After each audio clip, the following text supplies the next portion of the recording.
इस मामले में मैक्सिमम 5 साल तक की सज़ा हो सकती है अलग अलग धाराओं में। और इस तरह के फेक वीडियोस के इंसिडेंट में मेरा मानना है कि सरकार को कठोर कदम उठाने चाहिए। क्योंकि जो लोग समर्थन में बोल रहे हैं, जो लोग अगेंस्ट में बोल रहे हैं, डेमोक्रेसी में सबको अपनी बात कहने का हक है, लेकिन अगर पत्रकारिता से क्षेत्र से जुड़े लोग एक जो पैरामीटर है उससे बाहर जाके करेंगे तो ये कहीं ना कहीं वो जो एक्यूज़ है उसका right to fair investigation and trial hamper होगा।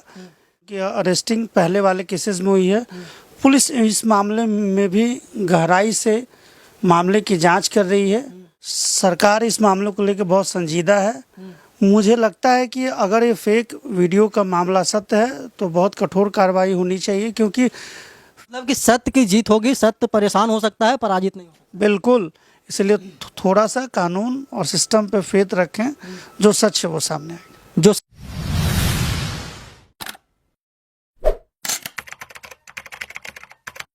नमस्कार, प्रणाम, मैं अमित चौरसिया और आप देख रहे हैं नालंदा दस्तक। अभी हम मौजूद हैं बिहार की राजधानी पटना के हाई कोर्ट में और हमारे साथ वार्तालाप करने के लिए मौजूद हैं सूरज जी, जो कि पटना हाई कोर्ट के एडवोकेट हैं। अभी बिहार में एक मुद्दा चल रहा है मनीष कश्यप को लेकर के, और बहुत ही कंट्रोवर्शियल मुद्दा है। बहुत सारे जितने भी मीडिया लोग हैं सब लोग इसी के पीछे पड़े हुए हैं और सभी के मन में चाहत भी है कि मनीष कश्यप के साथ क्या होने वाला है। उनकी गिरफ्तारी हो गई है, लेकिन आपको बता दें कि तमिलनाडु वाले मुद्दे पे उनकी गिरफ्तारी नहीं हुई है। पीछे का कोई केस था 1-2 साल पहले का, उसमें उनकी गिरफ्तारी हुई है और उसी में उनकी कुर्की जब्ती भी हुई थी। सूरज जी, सबसे पहला सवाल ये हुआ कि मनीष जी के साथ क्या होने वाला है आने वाले दिनों में। नमस्कार, मैं सूरज कुमार, पटना हाई कोर्ट में मैं वकालत करता हूं और आप सबका बहुत बहुत धन्यवाद कि मुझे इस मंच के द्वारा मुझे अपनी बात कहने का मौका मिला। देखिए, मनीष कश्यप पे जो हालिया एलिगेशन है कि तमिलनाडु में कुछ मज़दूरों के साथ जो अमर्यादित और अमानवीय व्यवहार किया गया, जिस तरह से उनको अपमानित और प्रताड़ित किया गया, उसका कोई कथाकथित वीडियो है। अभी तक प्रथम दृष्टया जांच में उस वीडियो की सत्यता की जांच प्रमाणित नहीं हुई है।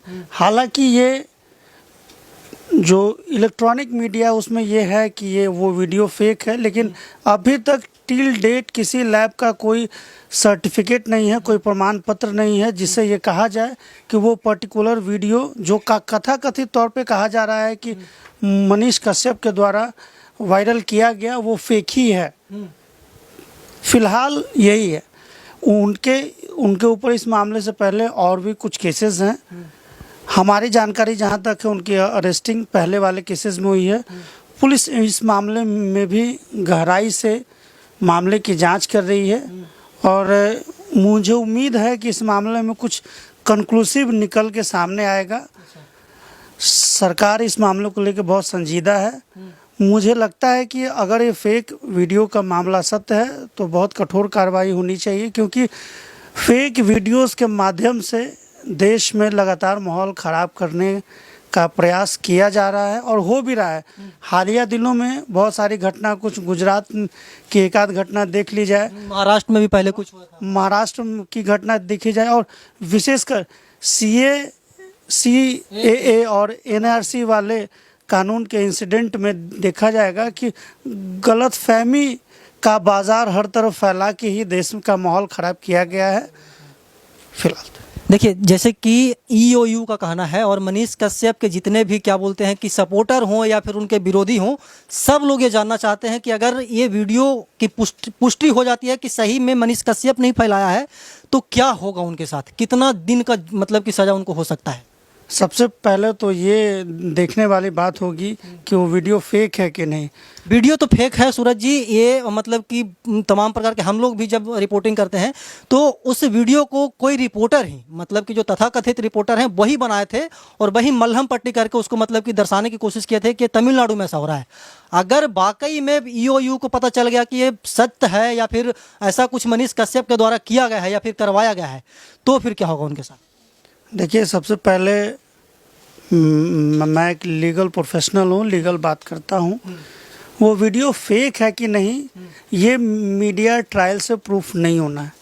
For that purpose a separate inquiry should be conducted and agency who is authorised for that, वो एक पर्टिकुलर लैब होता है, वहाँ जाएगा, टेस्ट होके आएगा, कोई रिपोर्ट होगा, कोई पर्टिकुलर कोर्ट ऑफ लॉ उसको अफर्म करेगी, तब जाके वो पता चलेगा वो वीडियो फेक है या जेन्युइन है। अच्छा, First of all ये इस मामले में मतलब कि क्या होता है अगर ऐसा कोई मामला मतलब कि किसी के साथ हो जाए और आपके पास ऐसा मतलब कि केस आए, तो क्या क्या सजा होती है मतलब कि आरोपी के साथ? देखिए, आईटी एक्ट में इसके लिए 66A सेक्शन है और भी सेक्शंस हैं जिसके तहत 3 साल तक सजा का प्रावधान है।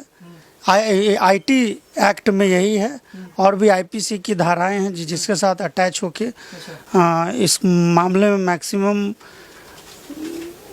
वही 5 साल तक की सज़ा हो सकती है अलग अलग धाराओं में। सुसंगत धाराओं में अगर देखा जाए तो उससे ज़्यादा क्वांटम ऑफ पनिशमेंट का ये प्रथम दृष्टया मामला नहीं लगता है, लेकिन इसमें एक एप्रोप्रिएट एजेंसी द्वारा इस पूरे मामले की जांच की आवश्यकता है। और आपने ईओयू का जिक्र किया, इसमें मुझे जहाँ तक जानकारी है मनीष कश्यप के बैंक अकाउंट से 42 लाख रुपए के आसपास का अमाउंट अथॉरिटीज़ ने पाया है। लेटर ऑन उसको फ्रीज भी किया गया है सीनियर ऑफिशियल्स के इंस्ट्रक्शंस पे। लेकिन हमारा ये कहना है कि वो पैसा ऑफेंसिव यूनिट जो ये बिहार का है, इकोनॉमिक ऑफेंस यूनिट, जो वित्तीय आधार पे लेन देन से संबंधित अपराधों की जांच करती है, हमारा कहना है कि जब तक वो अपनी जांच रिपोर्ट अथॉरिटी को सबमिट न करे, इस पर विशेष कुछ कहना उचित नहीं है।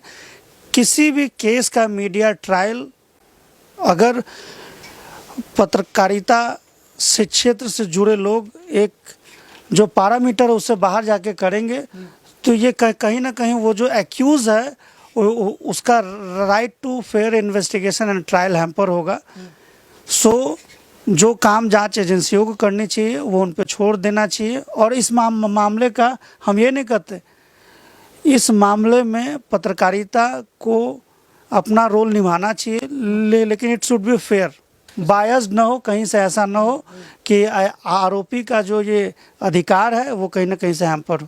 अच्छा देखिए, जिस दिन उनके ऊपर एफआईआर दर्ज हुई थी, मुकदमा दर्ज हुई थी, उस दिन वो लाइव आए थे और वो बताए थे कि हम 180 दिनों में सरकार गिरा देंगे, तेजस्वी यादव को मुख्यमंत्री नहीं बनने देंगे। ये किस हद तक सही है एक पत्रकार के लिए? देखिए, ये सब राजनीतिक सवाल है, इस पे राजनीति से जुड़े हुए लोग अपनी बात कहेंगे। हम एज ए लीगल प्रोफेशनल यही कहेंगे कि जो कानून है उसको अपना काम करना चाहिए। और मुझे ऐसा प्रतीत होता है कि देर से ही सही सरकार इस मामले में जगी है और उम्मीद है कुछ सार्थक होगा। We all are hopeful. और इस तरह के फेक वीडियोस के इंसिडेंट में मेरा मानना है कि सरकार को कठोर कदम उठाने चाहिए, क्योंकि इसका बहुत दूरगामी परिणाम होता है और पब्लिक एट लार्ज इससे बहुत इफेक्ट होता है। अच्छा, जो उनके मनीष कश्यप के जो समर्थक हैं सूरज जी, उनका मानना है कि मनीष कश्यप को फंसाया जा रहा है, मनीष कश्यप सही है, मतलब कि वो सच दिखाए हैं, ऐसा कुछ मतलब कि उनके समर्थकों को कहना है। तो जो उनके समर्थन में बोल रहे हैं, जो उनके पक्ष में बोल रहे हैं, और बिहार पुलिस जो है, ईओयू जो है, उनका कहना है कि अगर उनके पक्ष में भी कोई बोलता है तो उनके ऊपर भी कार्रवाई होगी। तो यहाँ पे कहीं ना कहीं स्वतंत्रता का जो अधिकार है, जो बोलने की आज़ादी है, उसको दबाया जा रहा है। नहीं, देखिए, ईओयू बिहार सरकार की संस्था है जो वित्तीय अपराध से संबंधित मामलों की जाँच करता है और अपने अपने अथॉरिटीज़ को या कोर्ट के आदेश पे अपना रिपोर्ट सबमिट करता है। हमारा यही कहना है कि उनके पास से जो धनराशि बरामद हुई है वो गलत ढंग से कमाया गया है या नहीं, इसकी जांच जो है इकोनॉमिक ऑफेंस यूनिट को करने दी जाए। इस मामले को अननेसेसरी तूल नहीं दिया जाए। इट्स अ नॉर्मल प्रोसेस कि किसी आपराधिक मामले का अनुसंधान जो किया जाता है उसके एक सीआरपीसी में प्रक्रिया है, उसका पालन किया जा रहा है और वही हो। इस मामले को बेवजह तूल न दिया जाए। जो लोग समर्थन में बोल रहे हैं, जो लोग अगेंस्ट में बोल रहे हैं, डेमोक्रेसी में सबको अपनी बात कहने का हक है, लेकिन ये बात कहने से किसी का right to fair trial hamper हो रहा है तो ये गलत, हमारा ये कहना है। अच्छा, मतलब कि आपका पूरी बातचीत से यही निष्कर्ष निकलता है कि जो भी कानूनन प्रक्रिया है वो कानूनन प्रक्रिया पूरा हो जाए, उसके बाद ही पता चलेगा कि मनीष कश्यप को कितना दिन की सज़ा होगी और क्या क्या होगा। बिल्कुल, जो भारतीय संविधान द्वारा और भारत के अलग अलग क्या कहते हैं उसको एक्ट्स द्वारा जो प्रोसीजर डिफाइंड है, बिना उससे जाए, बिना तथ्य की जांच किए हुए बगैर किसी को आरोपी बनाना, आरोपी कहना या आरोपी न कहना सब कुछ गलत, ठीक है। मतलब कि सारा का सारा जो मामला है वो अटका हुआ है कि कानूनन प्रक्रिया मतलब कि क्या सज़ा सुनाती है, कोर्ट क्या सज़ा सुनाती है। हम आपको यही कहेंगे कि आरोपी और दोषी में फ़र्क होता है, इस फ़र्क को बरकरार रखा जाए। कोई अगर आरोपी है तो उसको दोषी साबित न किया जाए। आरोपी है, मामले की जांच चल रही है और ये एक स्वतंत्र प्रक्रिया है, ये होने दिया जाए। हम आपके माध्यम से पूरे बिहार की जनता से ये कहेंगे कि जो संस्थाएं हैं उस पर यकीन रखा जाए, लोग इसमें लगे हुए हैं और जो सत्य है वो सामने आएगा। और हमारे तो नेशनल एम्बलम में भी है, सत्यमेव जयते।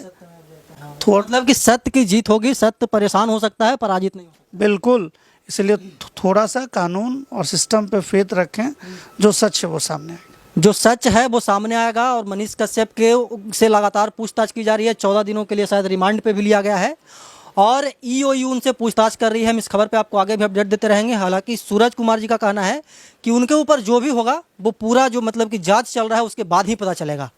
तब तक के लिए बने रहे हमारे साथ और देखते रहे नालंदा दस्तक। धन्यवाद। और